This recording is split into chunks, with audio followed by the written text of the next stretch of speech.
Os destaques da terceira edição do Simpósio em Defesa da Vida na capital. O alerta da ONU sobre o desperdício de comida no mundo e sobre novas formas de cultivo para a segurança alimentar. E ainda as dificuldades de retomada do turismo em Brumadinho mais de 6 meses após o rompimento da barragem. Agora, no Horizonte Notícia.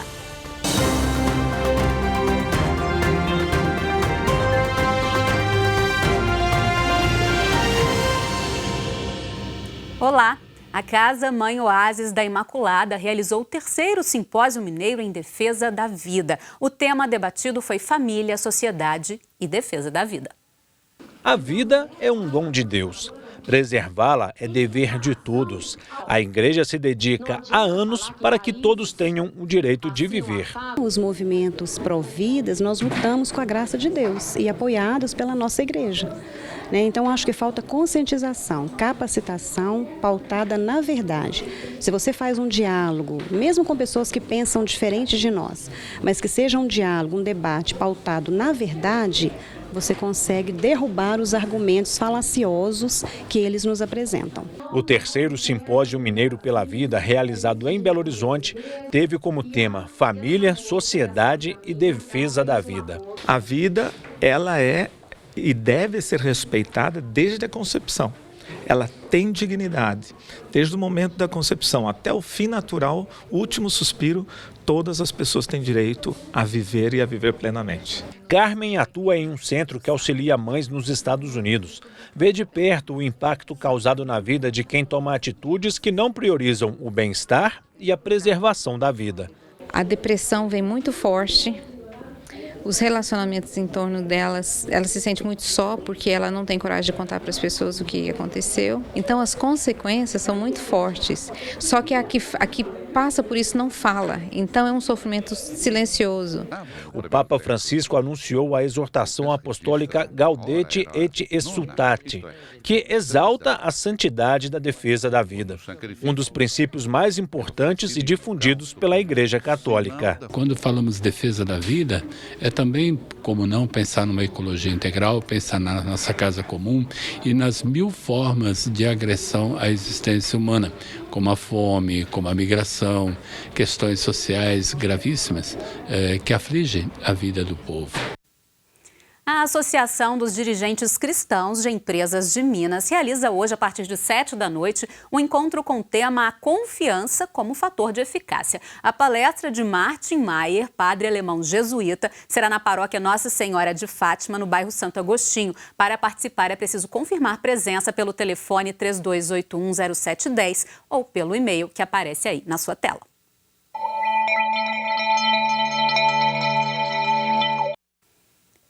Na primeira audiência geral, depois da pausa de verão, lá na Europa, o Papa Francisco retomou a série de catequeses sobre os Atos dos Apóstolos. Na ocasião, ele comentou o milagre de Pedro na cura de um paralítico em nome de Cristo. Na audiência na Sala Paulo VI, o pontífice afirmou que a nossa mão que ajuda o próximo a se levantar é a mão de Jesus.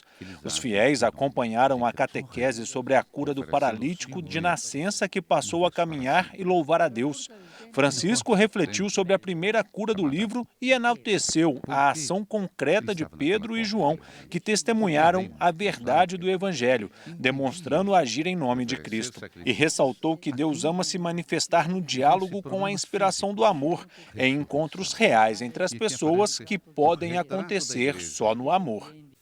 E o Vaticano divulgou a programação da próxima viagem apostólica do Papa Francisco. No dia 4 de setembro, o pontífice segue para Moçambique, Madagascar e Maurício. Francisco passará por Maputo, Antananarivo e Port Louis, de onde retorna no dia 10 de setembro. Quase 30% da produção de comida no mundo é desperdiçada, enquanto milhares de pessoas passam fome. O alerta é da ONU, que recomenda: é preciso mudar as formas de cultivo para garantir a segurança alimentar de uma população que chegará a 11 bilhões no fim deste século. O painel intergovernamental sobre mudanças climáticas, o IPCC, pediu em um relatório ações a curto prazo contra a degradação das terras, o desperdício de alimentos ou as emissões de gases que provocam o efeito estufa pelo setor agrícola. As delegações dos 195 países membros do IPCC examinaram durante 5 dias um relatório que analisa como a mudança climática afeta as terras usadas para o cultivo, para o gado ou para os bosques. O texto também estuda questões de segurança alimentar, práticas agrícolas e a maneira como o desmatamento modifica o clima. Segundo o Instituto, para alcançar a meta de limitar o aumento da temperatura, é preciso mudar o uso das terras, reflorestar e investir em bioenergias, entre outras medidas. Também é necessário mudar os hábitos de consumo. De acordo com o relatório, entre 25% e 30% da produção total de comida é desperdiçada, enquanto 820 milhões de pessoas no mundo passam fome. Está fechado para reformas até o dia 26 de agosto o Restaurante Popular 1, aquele que fica ali na Avenida do Contorno, ao lado da rodoviária, no centro de BH. A Prefeitura realiza obras de manutenção na área interna do restaurante, que retomará o atendimento ao público a partir do dia 27. Durante o período de paralisação, os usuários podem se deslocar até a unidade mais próxima, que é a que fica na Rua Ceará 490, na região hospitalar.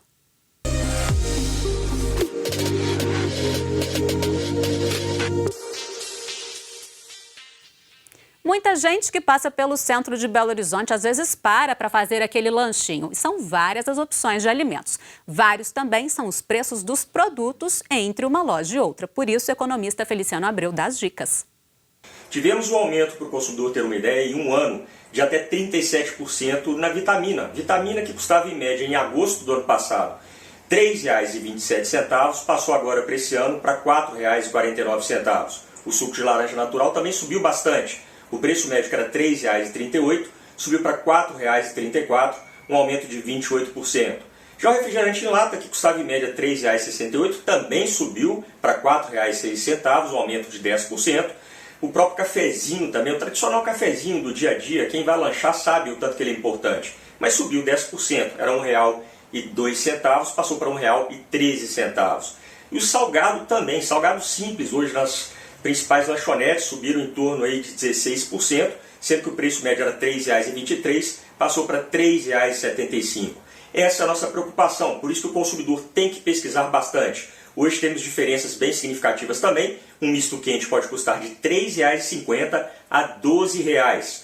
Essa diferença de 242%.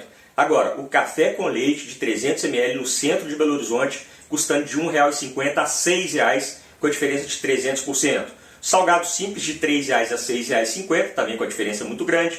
O próprio refrigerante também de R$ 3,50 a R$ 5,20. E a vitamina de R$ 3,30 até R$ 6,00, com a diferença de 81%.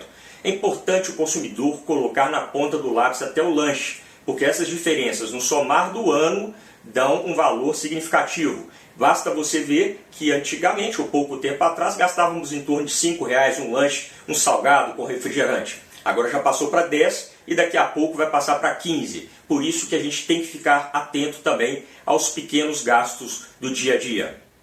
Tem mesmo. E para saber mais detalhes, o site é o mercadomineiro.com.br. O rompimento da barragem da Vale, no córrego do Feijão, afetou vários setores de Brumadinho. O turismo, por exemplo, teve queda de 80%. Mais de 6 meses se passaram e a situação ainda não voltou ao normal. O Inhotim é o cartão postal mais conhecido de Brumadinho e um dos mais importantes museus de arte contemporânea do Brasil. Mesmo com essa grandiosidade, ele sofreu uma queda de 40% nas visitações após o rompimento da barragem da Vale em Córrego do Feijão. Ficou impactado também por causa das vias de acesso que estavam difíceis, né? Do interior para cá. A gente tem muita coisa de turismo no interior. Entendeu? Que tem a Encosta da Serra, tem Casa Branca. Hoje o movimento no museu está quase normalizado, mas pontos da cidade com menor divulgação ainda sofrem um reflexo do desastre. Este Hotel Fazenda, por exemplo, é muito procurado por quem vai visitar o Inhotim. Nas férias de julho, recebeu cerca de 1/3 de hóspedes, se comparado com o ano passado. A imagem lá fora, somente Rio, São Paulo, outros estados, é que Brumadinho foi muito atingida pela lama. E não é a realidade. O povo, é claro, as mortes criou um trauma muito grande, mas fisicamente a cidade, os restaurantes, as pousadas, o Inhotim funcionando plenamente não foi atingido. O turismo não foi afetado apenas nas comunidades atingidas pelo rompimento da barragem de Córrego do Feijão. Aqui em Casa Branca, por exemplo, que fica 12 quilômetros acima da barragem, a movimentação em pousadas caiu cerca de 80%. Para os empresários, o cenário começou a melhorar, mas foram necessárias algumas adaptações. A gente teve que mandar pessoas embora, porque a gente não conseguiria, né, sem o turismo, a gente não conseguiria estar mantendo essas pessoas nos empregos. E quanto à questão até de, a gente costuma brincar, até o estoque de restaurante hoje, a gente repensa ele algumas vezes, né? Andréia tem cerca de 23 funcionários na pousada, restaurante e espaço de aventura. A grande maioria recebe por dia de trabalho. Dos 5 contratados com carteira assinada, apenas 3 permanecem. O mesmo acontece em outras regiões de Brumadinho, que é rico em opções. O Inhotim é o maior indutor de turismo da nossa região, né? Além do Inhotim, a gente tem outros grandes cartões postais que é importante destacar. Então nós temos, por exemplo, a região de Casa Branca, uma região conhecida pela natureza, pela aventura, né? Nós temos a região de Piedade do Paraupeba, que é conhecido muito pela sua história, sua religiosidade. A região da encosta da Serra da Moeda pela aventura, a natureza. A campanha Abrace Brumadinho foi criada para apresentar essa variedade para o mundo. De acordo com a diretoria de turismo da cidade, no segundo semestre deste ano, Brumadinho recebeu pouco mais de 12 mil hóspedes, mas só 45% deles eram turistas. A expectativa é grande para que as coisas se normalizem o mais rápido possível. E a expectativa da gente é que realmente até o final do ano que aumente, que volte esses 80%, né? Tomara, né? O Horizonte Notícia de hoje fica por aqui. Para rever esse programa, acesse o nosso site. A gente volta amanhã, 8h45 da manhã. Até lá.